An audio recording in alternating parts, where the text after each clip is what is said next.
descendant of Muhammad. He will be an unparalleled, unequaled leader. He will come out of a crisis of turmoil. He will take control of the world. He will establish a new world order. He will destroy all who resist him. He will invade many nations. He will make a 7-year peace treaty with the Jews. He will conquer Israel and massacre the Jews. He will establish Islamic world headquarters at Jerusalem. He will rule for 7 years, establish Islam as the only religion. He will come on a white horse with supernatural power. He will be loved by all people on earth. So Jesus will return. Yes, Muslims believe that Jesus will come again. They believe in the return of Jesus. Not the true Jesus. The Jesus of Islam, not God, didn't die, didn't rise, didn't provide a sacrifice for sin, but he does return. He's a prophet, and he comes back, and he has one purpose when he comes back, and that is to assist and aid the Mahdi. He returns, listen to this, as a radical Muslim.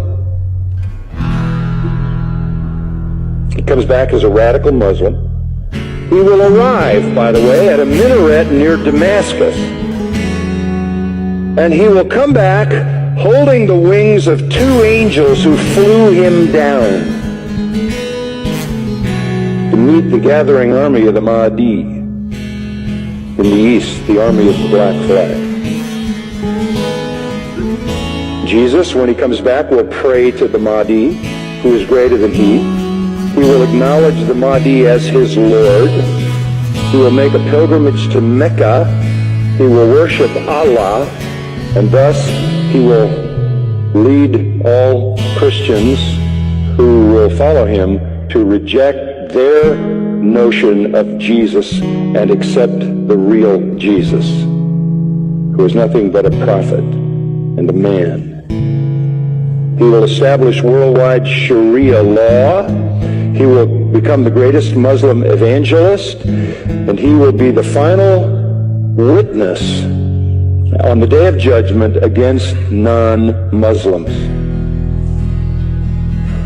Christians everywhere will affirm that they were wrong, that the gospel is wrong, the New Testament is wrong. He didn't die, he didn't rise, he isn't God, he isn't the Son of God. He himself will come back and point out how wrong we've been. He will correct all misinterpretations and all misrepresentations. Let me quote what their literature says. He will shatter crosses. That's metaphoric for the destruction of the church, a symbol of Christianity being placed in the church. He will kill pigs. He will abolish the tax on non-Muslims because there won't be any living non-Muslims. Can't tax dead people. And then he will do one more thing. He will kill the Islamic Antichrist. He will kill the Islamic Antichrist.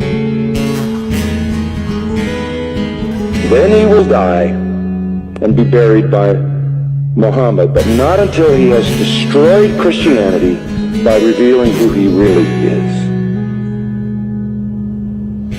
One of their writings says he espouses the cause of the Mahdi. He is the Mahdi's executioner. He is the Mahdi's enforcer. He is the Mahdi's prophet. And it is he who kills the Antichrist. That leads me to the third person. The Antichrist will show up. The Muslims call him Dajjal. He is the great deceiver. He comes to earth on a mule,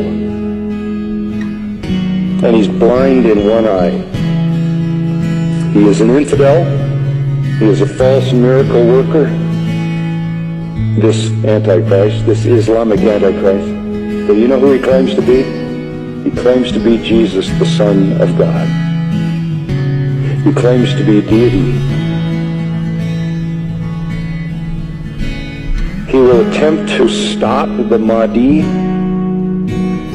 and the true Jesus, but the true Jesus will slaughter him. This is their view of the true Christ. Our Jesus is their Antichrist. Our Antichrist is their